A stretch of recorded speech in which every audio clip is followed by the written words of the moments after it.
Assalamualaikum warahmatullahi wabarakatuh. Perkenalkan, nama saya Rista Irmatalia Surgawi Susianto dari SMPN 1 Kalibaru, calon guru penggerak Angkatan 7 Kabupaten Banyuwangi, Jawa Timur. Di video kali ini izinkan saya menyampaikan tentang pembelajaran berdiferensiasi. Menurut Tomlinson, pembelajaran berdiferensiasi adalah usaha menyesuaikan proses pembelajaran di kelas untuk memenuhi kebutuhan belajar individu setiap murid. Tomlinson juga menyampaikan bahwa pembelajaran berdiferensiasi serangkaian keputusan masuk akal yang dibuat oleh seorang guru berorientasi kepada kebutuhan murid.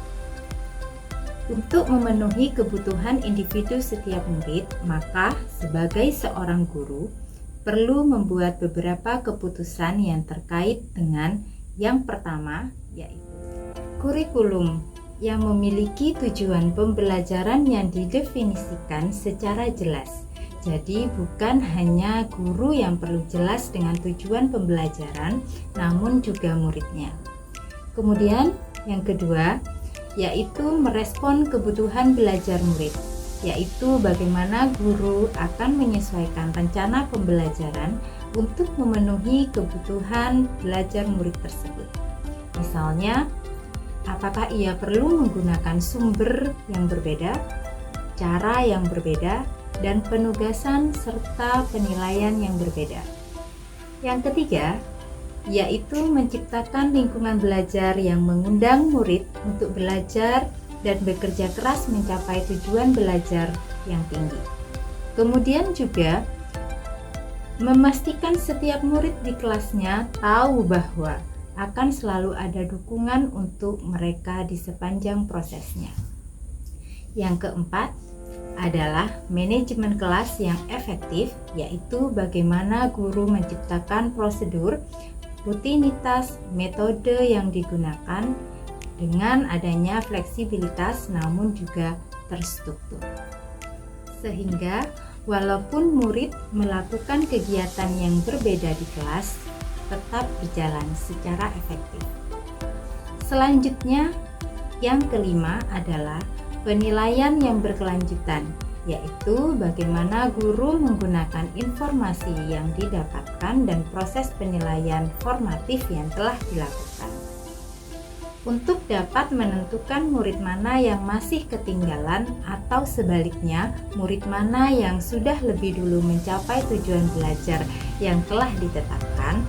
Kemudian bagaimana kita mengkategorikan atau mendefinisikan kebutuhan belajar murid paling tidak berdasarkan 3 aspek. Ketiga aspek tersebut adalah kesiapan belajar murid. Kemudian yang kedua, minat murid. Kemudian yang ketiga, profil belajar murid. Kesiapan belajar adalah kapasitas belajar untuk mempelajari materi baru. Sebuah tugas yang mempertimbangkan tingkat kesiapan murid akan membawa murid keluar dari zona nyaman mereka. Namun dengan lingkungan belajar yang tetap dan dukungan yang memadai, mereka tetap dapat menguasai materi baru tersebut. Selanjutnya, yaitu minat murid.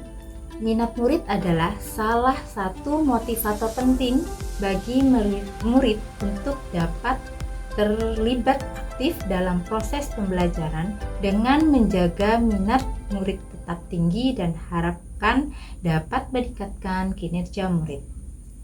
Selanjutnya, yaitu profil belajar murid. Profil belajar murid terkait dengan banyaknya faktor.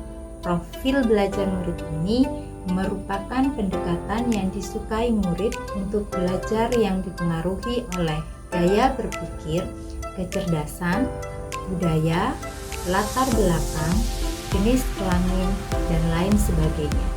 Tujuan dari pemetaan kebutuhan belajar murid berdasarkan profil belajar adalah untuk memberikan kesempatan kepada murid untuk belajar secara natural dan efisien. Selanjutnya, yaitu bagaimana strategi seorang guru dalam mendiferensiasi pembelajaran. Yang pertama yaitu berdasarkan konten. Kemudian yang kedua yaitu berdasarkan proses. Kemudian yang ketiga yaitu berdasarkan produk. Pembelajaran berdiferensiasi dapat memenuhi kebutuhan belajar murid dan tentu saja akan membantu hasil belajar murid dengan optimal. Pembelajaran berdiferensiasi adalah pembelajaran untuk mendukung semua murid di kelas kita, sehingga murid merasa bahagia dan merdeka dalam belajar. Seperti yang telah dijelaskan pada modul sebelumnya, bahwa menurut Ki Hajar Dewantara, belajar merdeka itu berarti merdeka atas diri sendiri, minat dan bakat murid. Itu harus merdeka untuk berkembang seluas mungkin. Konsep tersebut yang di bawah Ki Hajar Dewantara bagi bangsa ini dengan harapan tak digerus oleh perkembangan zaman, serta menjadi cetak biru dalam membangun pendidikan di Indonesia. Ki Hajar Dewantara juga menyampaikan semboyan Tuturi Handayani, namun bahwa seorang guru menghargai dan mendorong potensi yang dimiliki murid, maka guru harus bisa melihat keberagaman seperti tingkat intelektual, bakat, potensi, minat, kecepatan belajar, kebutuhan khusus, latar belakang, budaya, norma, nilai, atau lingkungan yang dimiliki murid tersebut. Demikianlah kesimpulan tentang pembelajaran berdiferensiasi beserta penerapan yang dapat dilakukan oleh guru dan murid di kelas. Terima kasih. Saya Rista Irma Thalia Surgawi Susianto dari SMPN 1 Kalibaru, calon guru penggerak Angkatan 7 Kabupaten Banyuwangi, Jawa Timur. Wassalamualaikum warahmatullahi wabarakatuh. Salam guru penggerak.